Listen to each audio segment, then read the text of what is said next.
Hey, how's everybody doing? Today I've got a short SGC reveal. It was some cards I dropped off at the Dallas Card Show in May, so it's been 6 weeks for this order. The person I was with at the Dallas show said it's going to take a little bit longer, being you're dropping it off at the show. I said I don't care. It says 5 to 10 days. 15 days is fine. Looks like it was 30, but I got the cards back. I like what I got back, and they're not baseball. They're not sports cards. They're non-sports. They're part of my Native American collection, and we'll start off with Sitting Bull. It's from between 1901 and 1907. It's a 1907. They went to split backs on the postcard. This is a single back, and if you back in the day, you could only write the address on the back of a postcard, and that's just pre 1907. And you'd have to write your note on the front. See, there's a lot of free space there. This is a nice picture of Sitting Bull. Of course, famous leader of the Lakota Sioux, instrumental in the Custer's Last Stand. He went up to Canada after that, and he came back, and he was in the Fort Yates area of North Dakota. That's when the ghost dance started, and the U.S. government was kind of paranoid over the ghost dance. They were trying to stop it, and they arrested Sitting Bull because they thought that would slow it down, and ended up one of the people gathered around shot one of the people trying to arrest Sitting Bull, and the person in charge then shot Sitting Bull twice, and this was 1890. So this is about 10 to 15 years after Sitting Bull was shot, and just a few weeks later we had the massacre by the Union soldiers over at Wounded Knee. 150 Native Americans were shot with no or little resistance. It was basically a massacre. But there's some good reading out there. In high school, one of our required readings was Bury Your Heart at Wounded Knee, and I see that's been made into a movie, and I enjoyed watching that movie. If you get a chance, go watch it. And there's a controversy over where Sitting Bull's remains are. He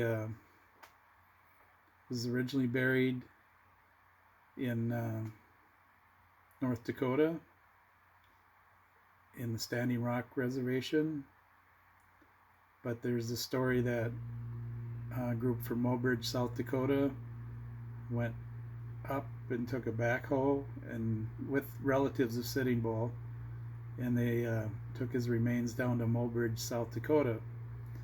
So after that, the Standing Rock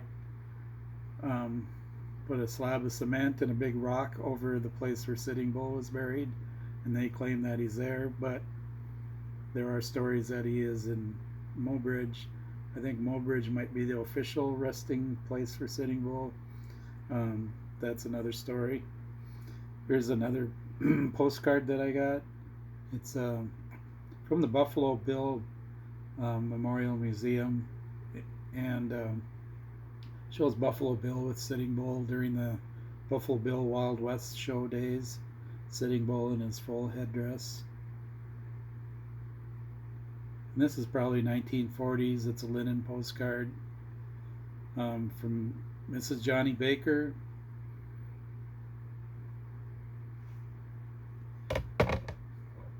Here's part of a set from 1941. famous American Indian series. Sitting Bull's a #3 card. These are pretty cool because they've got a little biography on the back.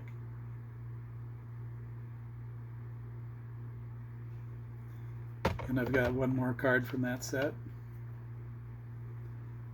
This is Geronimo, card #2 in the same set.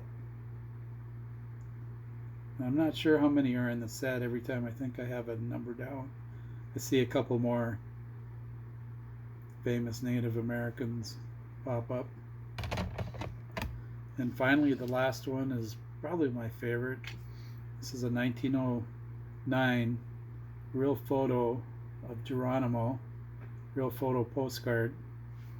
You can see the back has a postcard back, divided back, 1909, so that's 2 years after they went from the single back to the divided back. And this one says, Geronimo, the greatest Indian chief, as a U.S. prisoner, copyright 1909, and Geronimo passed away in 1909. So this is a postcard from during his lifetime.